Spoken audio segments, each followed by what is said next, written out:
HTML5 में input control attributes की बात करेंगे। ये एक इंडिविजुअल के लिए उसके नाम, house number, postal code, country of birth, उसकी पिक्चर, उसको सबमिट करने का एक छोटा सा एक फॉर्म है। आप देखेंगे कि क्या क्या चीजें HTML5 हमें प्रोवाइड कर रहा है।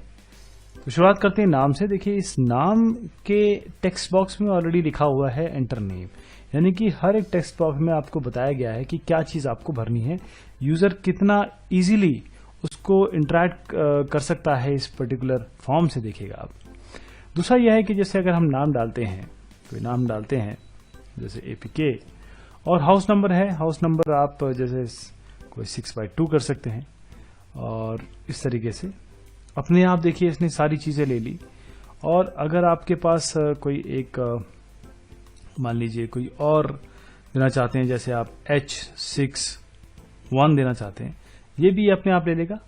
और पोस्टल कोड जो है, पोस्टल कोड बहुत इंपॉर्टेंट है। आप पोस्टल कोड में कोई एक कोड दे सकते हैं। अभी मैं आपको बैकग्राउंड में बताऊंगा, क्योंकि ये जो कोड है ये स्पेसिफिक कोड ही लेगा, यानी कि इसका एक फॉर्मेट है, एक फॉर्मेट ही लेगा। एक कंट्री देखिए आप, एक लिस्ट आ जाती है बाकायदा, ये लिस्ट आप ले सकते हैं, अपनी कंट्री बता सकते हैं। आप चूज फाइल कर सकते हैं, यहां से एक फाइल ले सकते हैं और फिर सबमिट करेंगे इसे। और सबमिट, ये आपको नाम दिखाएगा, आपका हाउस नंबर दिखाएगा आपका, और यहाँ पोस्ट कोड क्योंकि हमने नहीं डाला है वो नहीं दिखा रहा है। और फिर जर्मनी, और जो आपने इमेज डाली है उसका नाम और उसका बाइट दिखा रहा है, क्योंकि ये सपोर्ट नहीं करता इसलिए नहीं दिखा रहा है, लेकिन ये चीजें ये दिखाएगा। तो इसको एक एक करके हम देखेंगे, इस इनपुट कंट्रोल एट्रीब्यूट फॉर्म को। और इसका जो कंटेंट है, यानी कि इसके पीछे जो HTML5 का कोड है उसको मैं ओपन कर लूं नोटपैड++ में, और फिर आपको एक एक करके बताता हूं कि इसमें हुआ क्या है, कैसे ये काम कर रहा है। सबसे पहले हम ये फॉर्म डिजाइन करेंगे। ये फॉर्म डिजाइनिंग है। यहां पर देखिए, सबसे पहले एक लेबल है, लेबल के पहले यहां पर H1 आपका इनपुट कंट्रोल एट्रीब्यूट है, ये है। फिर आपका एक फॉर्म बनाया, जैसे मैंने बताया कि एक आपका फॉर्म है जो सबमिट करेंगे। सबमिट करने पर एक ऑन सबमिट फंक्शन चलेगा आपका। ऑन सबमिट फंक्शन पे हमने कुछ नहीं लिखा है, बस ऑन सबमिट फंक्शन पे जो जो कंटेंट आप यहां डालेंगे, यूजर डालेगा, वो प्रिंट हो रहा है, वो उसको दिखाई देगा। तो ये चीज हो गई। इसके बाद हम आते हैं पहले लेबल पे। यहां पर पहले लेबल पे आते हैं, ये नेम है। अब देखिए इनपुट टाइप, यहां पर ये जो इनपुट टाइप है ये क्या चीज है, टेक्स्ट, क्योंकि जो नाम होगा वो टेक्स्ट बेस्ड ही होगा। कोई आईडी दे दीजिए।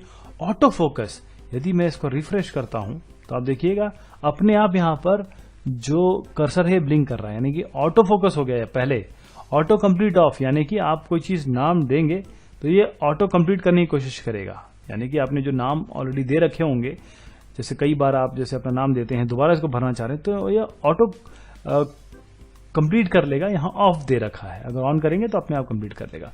प्लेस होल्डर, यानी जो एंटर नेम टेक्स्ट बॉक्स के अंदर जो दिख रहा है वो एंटर नेम है। रिक्वायर्ड, यानी कि आपको नाम देना ही देना है। नाम जो है वो प्राइमरी की मान लीजिए, जैसे डेटाबेस में होता है, नाम देना ही देना, उसे नहीं छोड़ सकते आप। साइज जो है, कैरेक्टर जो है इसके 30 कैरेक्टर्स इसमें आप दे सकते हैं। अब आते हैं हाउस नंबर पे। हाउस नंबर पे यहां पर आइए, यहां पर टाइप जो है टेक्स्ट है, क्योंकि नंबर, नाम, कैरेक्टर कुछ भी हो सकता है। प्लेस होल्डर बहुत इंपॉर्टेंट चीज है, क्योंकि आपको दर्शाता है, बताता है कि आपको क्या एंटर करना है। पोस्टल कोड पे आइए। पोस्टल कोड पे थोड़ा सी और बात करेंगे, क्योंकि ये मैंने अभी नहीं दिया था जब मैं आपको समझा रहा था स्टार्टिंग में। इसमें क्या है कि आपको पोस्टल कोड में एक फॉर्मेट में देने की कोशिश कर रहा हूं। अब फॉर्मेट क्या है कि इंडियन पोस्टल कोड तो आप नंबर्स में देते हैं, लेकिन और कहीं का पोस्टल कोड है तो कैसे करेंगे। देखिए, ये जो पैटर्न है, एक पर्टिकुलर पैटर्न फॉलो हो रहा है। पैटर्न, इस पैटर्न के बारे में आपको बताना चाहूंगा। A to Z स्मॉल और A to Z कैपिटल। 1,2 का मतलब यह है कि आपको यहां पर एक या दो कैरेक्टर्स देने हैं, छोटे और बड़े दोनों हो सकते हैं। फिर फॉलोड बाय, उसके बाद क्या करना है आपको, एक या दो डिजिट, ये एक या दो डिजिट। उसके बाद आप /s है, यानी कि एक स्पेस देंगे, और फिर उसके बाद एक डिजिट देंगे, और उसके बाद दो कैरेक्टर A to Z, यानी कि स्मॉल या कैपिटल आप कैरेक्टर देंगे। आप फिर से समझ गए। फिर से मैं आपको एक बार और रिपीट करता हूं कि ये जो है A to Z यानी कि कैरेक्टर्स हैं, मतलब A to Z कैरेक्टर्स हैं, स्मॉल या कैपिटल। एक या दो देना है पहले, फिर आपको स्लैश के बाद ये जो डिजिट है एक या दो देना है, फिर स्लैश मतलब स्पेस है, और उसके बाद एक डिजिट देना है, ये स्लैश डी एक डिजिट बता रहा है, और दो जो बता रहा है ये कह रहा है कि A to Z, यानी कि A to Z कोई भी कैरेक्टर, दो कैरेक्टर देने हैं आपको। इंटर पोस्टकोड साइज इसका 30 रहेगा। Country of birth, country of birth की में भी एक इंपॉर्टेंट चीज है, देखिए लिस्ट हमने बना रखी है, यहाँ पर एक लिस्ट है कंट्रीज नाम की, वो लिस्ट यहाँ पर हमने दे रखी है। तो अगर आप प्लेस ये सिलेक्ट योर कंट्री करते हैं तो यहाँ पर अपने आप लिस्ट आ रही है। कितना इजी हो गया है काम, देखिए। और ये अगर आपको लिस्ट कई जगह यूज करनी है अपने वेब पेज में, तो आप एक बार बना के रख लीजिए, यहाँ यूज कर लीजिए। पिक्चर जो है, पिक्चर टाइप जो है इसका फाइल होगा, फाइल जो आपकी बाइनरी फाइल टाइप्स, और उसके बाद आप जैसे आईडी करेंगे माईपिक्स, और मल्टीपल, एक से ज्यादा कर सकते हैं आप। देखिए चूज फाइल करूंगा मैं, और ये दोनों दे देता हूं, तो ये मल्टीपल ले लेगा, 2 फाइल्स बता दिया इसने। तो होपफुली आपको ये समझ में आ गया होगा कि हमने कैसे किया। अब इसको हम प्रॉपर रन कराते हैं। इस जो हमने चीजें अभी डिस्कस की है उसके मद्देनजर। अच्छा, यहां पर क्या हो रहा है, देखिए बाकी चीज तो कुछ नहीं हो रही है। एक स्क्रिप्ट में फंक्शन लिखा हुआ है, फंक्शन क्या कर रहा है, जो भी आप जो आईडी यहां से रिलेटेड है, जैसे आईडी माय नेम है, उससे रिलेटेड जो है वो कंटेंट ये उठा के और आपको दिखा देगा। बस ये सारे काम तो वही हो रहे हैं। इस पे थोड़ा सा एक बात कर लें, ये क्या करता है कि लेंथ देखता है, कितने आपने मल्टीपल एक से ज्यादा इमेजेस चूज की हैं, एक से ज्यादा इमेजेस चूज की हैं, तो ये इमेजेस को चूज करके इसके फाइल नेम और साइज दिखा देगा, फाइल नेम और साइज दिखा देगा। जो ब्राउजर सपोर्ट करेगा वहां पर ये दिखा देगा। तो यही आपका एक ऑन सबमिट पे जो ये यहाँ पर कॉल हुआ है, ऑन सबमिट पे एक एक कोड लिखा है जो सब चीजें दर्शाता है।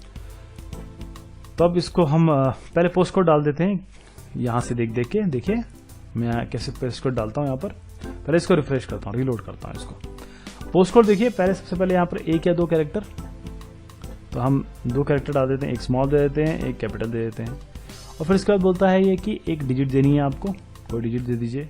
उसके बाद स्पेस, एक स्लैश स्पेस, तो आप एक स्पेस दे दीजिए।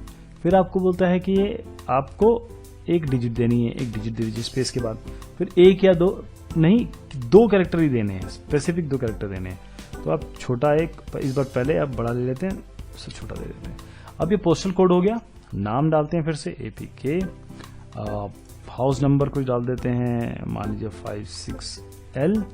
सिलेक्ट कंट्री कर लेते हैं, यहाँ पर US, चूज फाइल्स कर लेते हैं, दोनों करेंगे और सबमिट करेंगे। तो देखिए कितना आसान हो गया।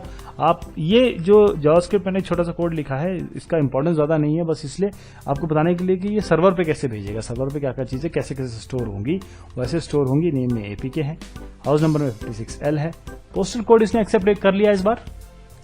जो फॉर्मेट है, कंट्री ये है, और आपका जो फाइल है 1 of 2, अगर ये सपोर्ट करता तो इसका नाम और साइज ये दोनों दिखाता। तो बहुत शुक्रिया, बहुत मेहरबानी आपकी। अब आप अपना बेहतरीन सा एक इनपुट कंट्रोल एट्रीब्यूट फॉर्म बना सकते हैं बहुत आसानी से HTML5 और CSS का इस्तेमाल करते करते।